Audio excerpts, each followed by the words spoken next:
Here with us is Eric Osterhaus. He is the Vice President of Paragon Ag Advisors in Silver Lake, Kansas. Wow, I got to tell you, Eric, without any government information, at least from the U.S. government, it leaves a lot of room for volatility, doesn't it? Well, it sure does. There's a big gap that's there, and I know a lot of folks like to complain about the USDA reports, but having at least some sort of a base to start with was nice. And again, in the absence of those reports, we're left looking around for other things to trade from. And in the absence of other news from a fundamental side, such as exports and things of that nature, we're left largely with a lot of technical trading and also rumors to kind of run the show. And that's really what's kind of happened here this last week. Back on Thursday, CONAB, which is the National Ag Statistics Service version in Brazil, came out and said, well, it's not going to be a 120 or a 122 soybean crop. It's going to be actually 118 million bushel, which, there was some other estimates that were putting it like Ag Rural, who put it down around 116, well off of the 130 that everybody was talking about earlier. But yet the market was expecting something more, it looked like.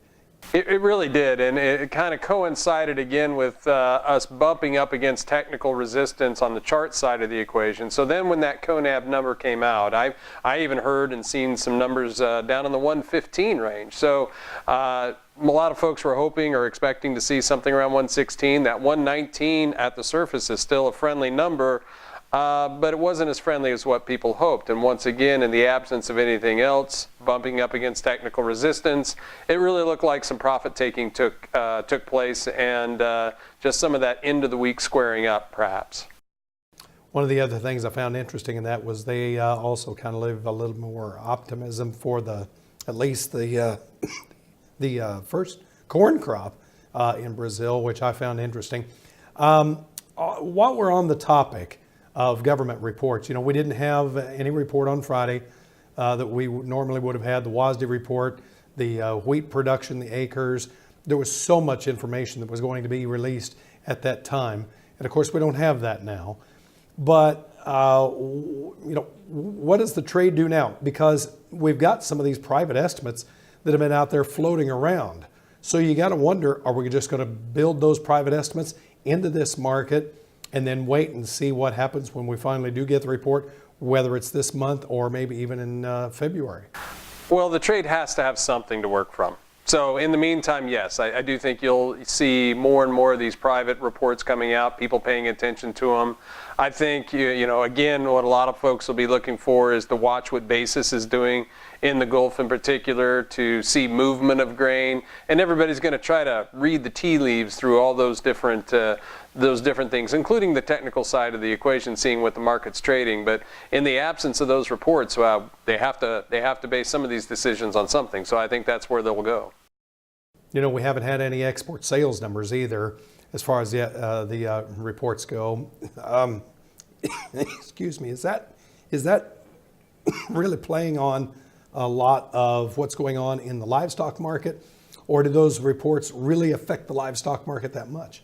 I think they do affect the livestock markets, and again, I think the livestock, and in particular the pork as well, if we're looking at the pork trade, really right now to me seems to be trading more on what the news is flowing from overseas in regards to our trade negotiations with China. That really seems to be the most important factor that market is trading off of. We've had some good news here the last several days. The market traded up on that good news, but nothing solid yet. And in particular, looking at that pork trade, it really wants to see some solid proof that those negotiations are going to end in a result where we're going to be shipping some more pork overseas, including the beef. And I would include the cattle in that side. We just have good demand here locally, or locally, by that I mean the U.S., in the meantime, and that's really helped keep that market up there.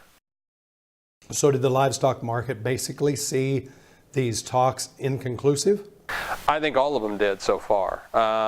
Good news, right direction. But again, we've heard this story before, and we've had rumors of good talks before.